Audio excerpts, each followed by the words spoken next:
Hey everybody. You know who's been doing really well since Pam Bondi became the Attorney General? Brad Bondi, Pam's brother. I'm Liz Oyer, the former pardon attorney for the Department of Justice. Brad Bondi leads the investigation and white-collar defense practice at the law firm Paul Hastings. He represents clients facing investigation or prosecution by the Department of Justice. Having his sister at the top of that organization has been great for Brad's clients. Let me give you some examples. This is Carolina Amnesty. She was an elected official in Florida who the Justice Department charged with taking over $100,000 in fraudulent COVID-19 relief funds, which supposedly DOJ is cracking down on. But Carolina Amnesty had the bright idea to hire Brad Bondi right after his sister was named Attorney General. And amazingly, a few months later, DOJ dropped all the charges against Amnesty. Poof, gone. Then there's Sid Chakraverty. He's a real estate developer from St. Louis who DOJ charged with illegally claiming millions of dollars in tax incentives. Last year, Brad Bondi joined his defense team, and then 1 month later, the Justice Department dismissed the whole case against both Chakraverty and his partner, Vic Alston.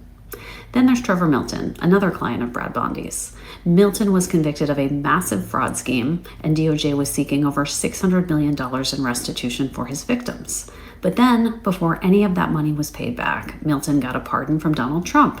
The pardon wiped out years of work by career prosecutors to get accountability for Milton's victims. Brad Bondi is also representing the International Association of Cruise Lines in a lawsuit against the state of Hawaii.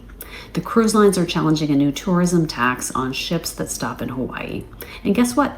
The Justice Department has now intervened in the lawsuit on behalf of the cruise lines. In other words, DOJ is helping Brad Bondi's clients to win their case. Brad Bondi recently posted on LinkedIn bragging about all these wins. He wrote that in addition to all these public wins, there were many confidential victories, including confidential settlements, declinations, and closing letters. That's a quote.